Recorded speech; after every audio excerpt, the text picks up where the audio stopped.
Hello மக்களே, welcome to coffee club. நாம் இன்றைக்கி பார்க்க போகிறது ஒரு ஹெல்த்தியான breakfast R dinner recipe, pesarattu. ரொம்ப ஈஸி இது ரெடி பண்ணுறது. சீக்கிரமாக ரெசிபிக்குள்ளே போகலாம். இதுக்கு நான் இன்றைக்கி 2 கப்பு பச்சைப்பயிறு எடுத்துக்கிறேன். ஃபஸ்ட்டு அதை நல்லா வாஷ் பண்ணிக்கலாம். அதை நல்லா வாஷ் பண்ணியாச்சு. இப்போ அது முங்குற அளவுக்கு நல்லா தண்ணி ஊற்றி வச்சுக்கோங்க. இது ஒரு 8 மணி நேரம் நல்லா ஊறட்டும்.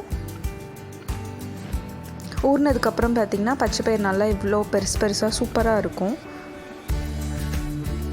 இப்போ இதை நல்லா அரைச்சிக்கலாம். இதை அரைக்கிறதுக்கு இந்த பச்சைப்பயிறு கூடவே ஒரு 3 பச்சை மிளகாய், ஒரு துண்டு இஞ்சி, ஒரு 3 ஸ்பூன் ஜீரகம் சேர்த்துக்கலாம். அப்புறம் இந்த பெசரட்டுக்கு தேவையான அளவுக்கு கல்லுப்பு. இது எல்லாத்தையும் சேர்த்து தண்ணி ஊற்றி நல்லா நைஸ் பேஸ்ட்டாக ஆகிற அளவுக்கு அரைச்சிக்கோங்க.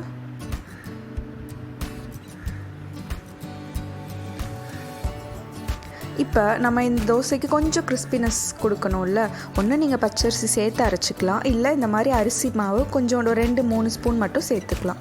இது சேர்த்துட்டு நம்ம தோசை கன்சிஸ்டன்சி வர அளவுக்கு தேவையான தண்ணி ஊற்றி நல்லா மிக்ஸ் பண்ணி வச்சுக்கோங்க.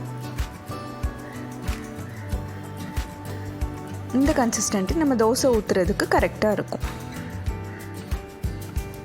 இப்போ ஒரு சூடான தவாவில் நம்ம நல்லா உங்களுக்கு எப்படி வேணுமோ, தின்னா வேணால் தின்னா போட்டுக்கலாம், திக்கா வேணால் திக்கா போட்டுக்கோங்க. தின்னா போட்டால் தோசை ரொம்ப கிறிஸ்பியாக சூப்பராக இருக்கும். ஸோ நான் இன்றைக்கி தின்னா ஊற்றிருக்கேன். இது டக்குன்னு உங்களுக்கு வெந்துடும், ரொம்ப நேரம் எடுக்காது.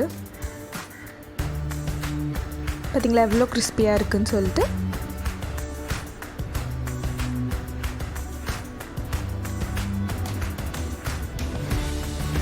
அவ்வளோதான், நம்மளோட பெசரட்டு தோசை ரெடி.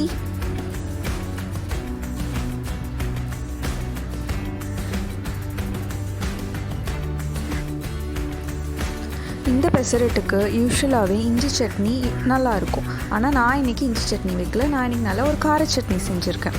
இதுவும் சூப்பர் காம்பினேஷன். இந்த பெசரட்டு தோசையிலே எல்லா ஃப்ளேவர்ஸும் சூப்பராக இருக்கும். நம்ம பச்சை மிளகாய், இஞ்சி எல்லாமே. இது கூட இந்த கார சட்னியும் அட்டகாசமான காம்பினேஷன். ட்ரை பண்ணி பார்த்துட்டு சொல்லுங்கள். ஓகே மக்களே, இதே மாதிரி இன்னொரு டிஃப்ரெண்ட்டான ரெசிபியில் உங்களை மீட் பண்ணுறேன். பாய்.